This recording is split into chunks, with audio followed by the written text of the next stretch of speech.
Establishment of university of Hyderabad जब हो रहा था तो उसके लिए 2300 एकर्स ऑफ लैंड अलग रखा गया था। तो उसी का एक पार्ट 400 एकर्स ऑफ लैंड है।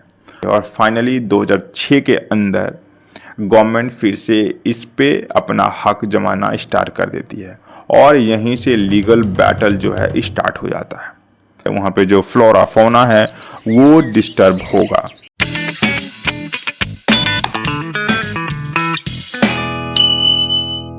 दोस्तों welcome back to my channel. काफ़ी दिनों के बाद आपसे बात करने का, आपसे मिलने का मौका मिला। आई होप कि आप जहाँ भी होंगे बहुत ही अच्छे होंगे और आपकी लाइफ में सब चीज़ें अच्छी चल रही होंगी। हमारे देश में अलग अलग चीज़ों को लेकर कंट्रोवर्सी होती रहती हैं और बहुत सारी प्रॉब्लम्स आती रहती हैं।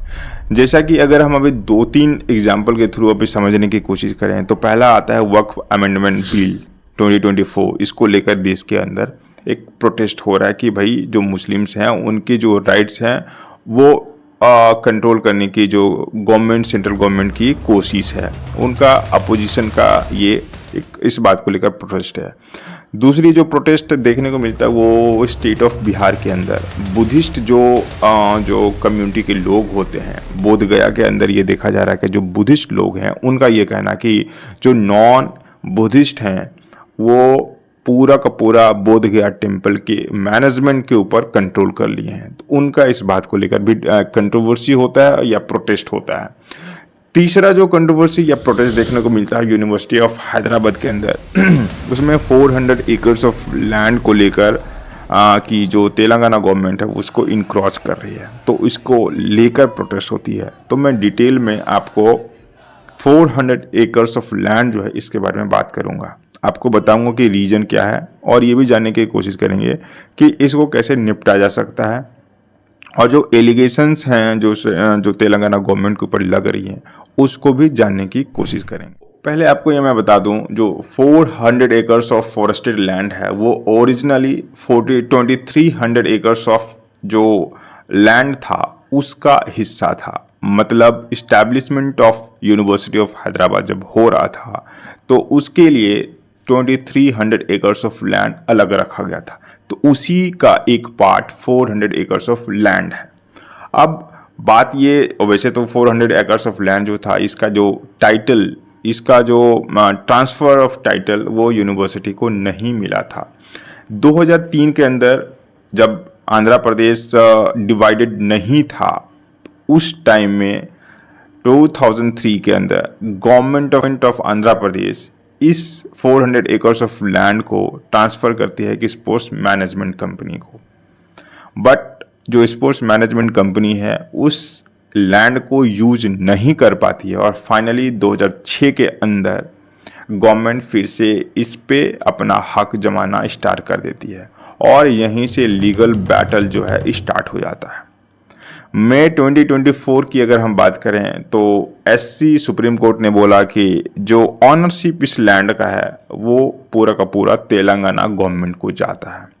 अब आपके मन में ये आ रहा होगा कि भाई जब तेलंगाना गवर्नमेंट का ही ऑनरशिप है तो डिस्प्यूट किस वजह से हो रहा है? तो डिस्प्यूट इस वजह से हो रहा है कि जो गवर्नमेंट का एक्शन है इस लैंड को लेकर वो क्वेश्चन मार्क उठाता है। क्वेश्चन मार्क इस वजह से उठता है क्योंकि ये जो लैंड है it becomes a part of a plan to auction off the land in Kancha Gachibowli area for the development of IT parks. Development of the IT parks के लिए ऑक्शन करा जाना था। इस बात पे डिस्प्यूट उठता है कि वहाँ के जो स्टूडेंट होते हैं ये क्वेश्चन मार्क उठाते हैं। वहाँ के जो सिविल सोसाइटी के जो मेंबर्स होते हैं, जो इन्वायरमेंटलिस्ट होते हैं या फिर वहाँ के जो प्रोफेसर होते हैं या फिर जो इकोलॉजिस्ट होते हैं वो इस पे क्वेश्चन मार्क उठाते हैं। अब कोर्ट के अंदर 2 पिटीशन फाइल करी जाती है, एक एनजीओ के थ्रू जो जिसका नाम होता है वर्ड फाउंडेशन, दूसरा जो पिटिशनर होते हैं वो होते हैं कल्पाला बाबू राव। उनका ये आर्गुमेंट कोर्ट के अंदर होता है कि जो लैंड होता है फॉरेस्ट लाइक है, वो फॉरेस्ट नहीं है, डॉक्यूमेंट में फॉरेस्ट वर्ड यूज नहीं करा गया, वो फॉरेस्ट लाइक लैंड है। और दूसरी बात ये बोली जाती है उनके पिटिशनर के द्वारा कि जो लैंड होता है उसमें फीचर्स होते हैं जैसे कि वेजिटेशंस होते हैं, रॉक फॉर्मेशन देखी जाती है। दूसरा जो है वाइल्ड लाइफ है, लेक्स होता है। तीसरा जो आर्गुमेंट मिलता है वो कि कैचमेंट एरिया है फॉर द लेक्स।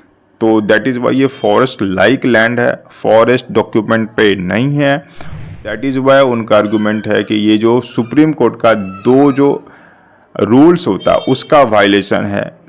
पहला ये violation of forest conservation act, दूसरा जो वायलेशन है फॉरेस्ट कंजर्वेशन रूल्स का है। तो जो पिटिशनर होते हैं इन दो वायलेशंस को कोर्ट के सामने रखते हैं कि ये वायलेशन हो रहा है, इस वजह से इसको रोकना चाहिए।